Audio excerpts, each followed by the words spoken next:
అర్థం చేసుకోవాలనే ఆలోచన అవతల వాళ్ళకి లేనప్పుడు మన మనసు పడుతున్న బాధ వాళ్ళకి ఎంతగా చెప్పినా వ్యర్థమే.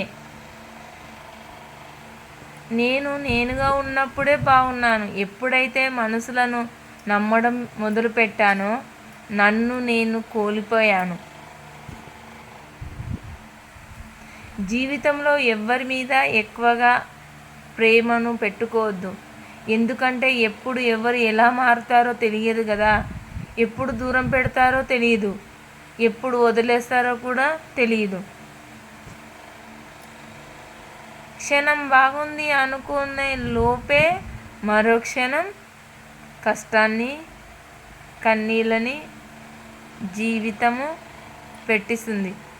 ఎలా ముగుస్తుందో కాలం పెట్టే పరీక్షలో జీవితం అనే ఆఖరి పేజీ చివరి వరకు తెలియదు. సమాధానమే జీవితం.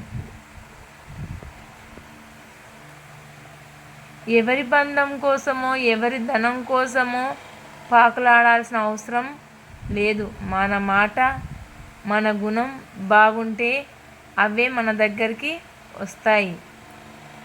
అలాగే ఎప్పుడైనా ఒక మనిషి నేను బాగున్నాను, నేను అందరికంటే బాగున్నానని ఎప్పుడైతే మురుస్తాడో ఆ మనిషి కష్టాల్లో ఉన్నప్పుడు ప్రతి ఒక్కరూ అతన్ని చూసి నవ్వుతారు తప్ప సహాయం అనేది చేయరు. ఎందుకంటే తను బాగున్నప్పుడు అందరితోనూ ఏమన్నాడు, నేను బాగున్నాను, అందరికంటే బాగున్నాను అని మురిశాడు తప్ప బాగాలేని వారికి కొంచెం కూడా హెల్ప్ చేయలేదు కదా. హెల్ప్ చేసేది ఉంటే తనకు ఇంకొకరు హెల్ప్ చేసేవాళ్ళేమో. కానీ అందుకే మిత్రమా ఒకటి చెప్తున్నాను, గుర్తుపెట్టుకో. ఎప్పుడైనా మనం బాగున్నప్పుడు ఎదుటివారికి కూడా కొంచెం సహాయం చేస్తే ఆ దేవుడు మన కోసము ఇంకెవరినో పంపిస్తారు. అలాగే జీవితం అనే చక్రంలో కష్టాలు సుఖాలు ప్రతి ఒక్కరికి ఉంటాయి. కానీ ఆ కష్ట సుఖాలను తట్టుకొని మన జీవితాన్ని మనం ముందుకు సాగించినాడే మన జీవితానికి ఒక అర్థం ఉంటుంది. అలాగే భర్త తిట్టాడని చిరాకు పడ్డాడని చెప్పేసి భర్తతో విడాకులు తీసుకునే వాళ్ళు చాలామంది ఉన్నారు ఈ కాలంలో. ఆలోచన శక్తి ఉండట్లేదు ఇప్పుడు. ఎందుకంటే చింటికి మాటికి ఒక చిన్న మాట అంటేనే చాలు ఎందుకో విడాకుల దాకా వెళ్తున్నారు. అర్థం చేసుకోవాలి కదా. వాళ్ళు బయట నుంచి వస్తారు, ఎన్నో టెన్షన్ తోటి వస్తారు. వాళ్ళని అర్థం చేసుకొని సర్లే నా భర్తే కదా అన్నదని చెప్పేసి ఒక మాట సర్దుకపోయి మనము సంసారం చేస్తే మన పిల్లల భవిష్యత్తు బాగుంటుంది, మన భవిష్యత్తు బాగుంటుంది, మన ఇల్లు బాగుంటుంది, సంసారం కూడా బాగుంటుంది. అలాగే కొందరు ఏం చేస్తారంటే చిన్న మాట అనగానే లేదు నేను మా అమ్మ వాళ్ళ ఇంటికి వెళ్ళిపోతాను, నన్ను అక్కడ ఎవ్వరు ఏమనలేదు అని అంటారు. ఎందుకన్నదండి? తల్లి తప్పు చేస్తే ఒక మాట అన్నది ఆ బిడ్డను. అలాగే భర్త కూడా అంతే. ఏదో చిరాకులో ఒక మాట అంటాడు, అన్నంత మాత్రాన ప్రతీది భూతద్దంలో పెట్టి చూడడం చాలా తప్పండి. ఎందుకంటే మనము ఎన్ని కష్టాలు ఎదుర్కొంటే ఇంత స్టేజ్కి వస్తాం చెప్పండి. ఒక భార్యగా మనము పెళ్లి చేసుకొని ఒక ఇంటికి వచ్చిన తర్వాత కష్టాలు ఉంటాయి, సుఖాలు ఉంటాయి అని మంత్రాలలోనే ఉన్నాయి.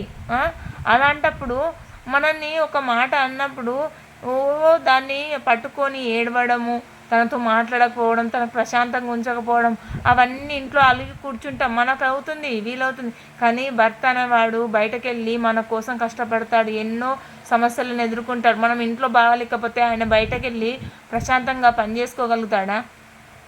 నేను ఒకటే చెప్తున్నాను ప్రతి ఒక్క ఆడపిల్లకి, ఈ కాలంలో ఎవ్వరికి ఓపిక అనేది లేదండి. చిన్న మాట అంటే చాలు అవ్వగారింటికి వెళ్ళిపోవడము, ఒకటి ఉంటే రెండు చెప్పడము, తల్లిగారు కూడా పిల్లకు సపోర్ట్ ఇవ్వడము, విడాకుల దాకా వెళ్ళడం, ఇవన్నీ జరుగుతున్నాయి. వద్దండి. అమ్మాయి ఏ తప్పు చేసినా, అబ్బాయి ఏ తప్పు చేసినా ఫస్ట్ మీరు కనుక్కోండి. కనుక్కున్న తర్వాత ఎవరి తప్పులు ఏంటో తెలుసుకున్న తర్వాత వాళ్ళిద్దరికి నచ్చజెప్పి, అమ్మ సంసారంలో కష్టాలు సుఖాలు ఉంటాయి, సర్దుకపోయి సంసారం చేస్తే నీ జీవితం బాగుంటుంది అని చెప్పండి. ఎందుకంటే ఫస్ట్ ముడి వేసిన బంధమే బాగుంటుంది. మీరు అనొచ్చు, అక్క ఫస్ట్ వేసిన ముడి బాగుంటుందని అంటున్నారా, కష్టాలు పెట్టే భర్తను కూడా భరించాలా అని. అలా అనట్లేదు. ఒకవేళ మంచి భర్త దొరికి ఎప్పుడో ఒకప్పుడు చిరాకు పడి మనల్ని ఒక మాట అంటే మాత్రము కొంచెం ఓర్చుకొని సర్దుకుపోయి సంసారం చేస్తే మన సంసారం బాగుంటుంది, 10 మందిలో మనకు ఒక విలువ అంటూ ఉంటుంది. ఏదో ఒక్కసారి ఒక చిన్న మాట అనగానే అవ్వగారింటికి వెళ్ళిపోయి నువ్వు నాకొద్దు, నేను మా అమ్మ వాళ్ళ ఇంటికాడ రానిలాగా బ్రతికినా, మా అమ్మ వాళ్ళు నన్ను మంచిగా చూసుకునేవారు అని అంటే కుదరదండి. ఇప్పుడు మీ అవును మీ అమ్మ వాళ్ళ ఇంటికి వెళ్తారు, ఇప్పుడు మీరు ఇంట్లో వెళ్ళి కూర్చుంటే అమ్మనే కదా అన్ని పనులు చేస్తుంది, మన అమ్మనే కదా అన్ని పనులు చేసేది. అలాంటప్పుడు అమ్మ ఊరికే అమ్మ అయిపోయిందా? ఎన్ని కష్టాలు నష్టాలు తట్టుకుంటే భర్తకు సపోర్ట్ ఇస్తే కదా మన తండ్రికి ఎంత సపోర్ట్ ఇస్తే ఆమె తల్లి స్థానంలోకి వచ్చింది. మరి ఇప్పుడు మీరు రాగానే నేను కష్టాలు నేను ఎందుకు భరించాలి, మా అమ్మ వాళ్ళ ఇంటికాడ రానిలాగా పెరిగాను అని అంటే ఎలా అవుతుంది చెప్పండి? మనము ఒక స్టేజ్ నుంచి ఇంకో స్టేజ్కి వస్తేనే కదా మనకు ఓర్పు అనేది వస్తుంది. తల్లిగా మన తల్లి అన్ని బాధ్యతలు నిర్వర్తించినప్పుడు ఒక కూతురుగా మనం కూడా మన బాధ్యతలు నిర్వర్తించాలి కదా. తల్లిదండ్రులు చెప్తారు, ప్రతిదీ మనకు మంచి చెప్తారు, చెడు ఎప్పుడు చెప్పారు. అలాగే భర్త కూడా అంతే, ఏది చెప్పినా మన కోసమే చెప్తాడనుకోవాలి. ఎందుకంటే ఇప్పుడు భర్త నలుగురు మధ్యలో చెప్తే మనకు పరువు అనేది ఉండదు, పోతుంది, మనకు ఇన్సల్ట్ అవుతుంది.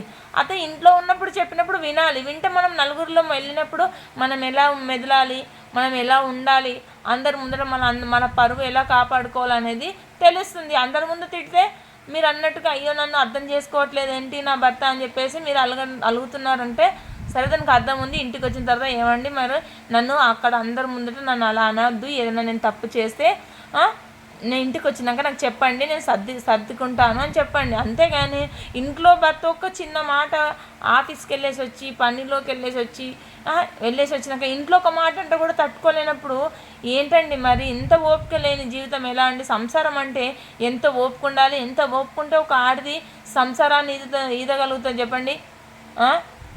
చాలా వరకు ఆడవాళ్ళు అసలు ఓపిక అనేది లేకుండా టెన్షన్స్ వద్దు, ఏది వద్దు, నాకు మంచిగా హై లైఫ్ ఉన్న భర్త కావాలి, అత్తమామలు ఉండొద్దు, ఆడపిల్లలు ఉండొద్దు, మళ్ళీ అన్నదమ్ములు ఉండొద్దు అని అంటున్నారు. దేవుడు వల్ల నువ్వు చేసుకున్న భర్తను నీకు పైనుంచి కిందికి ఎగరేస్తాడా?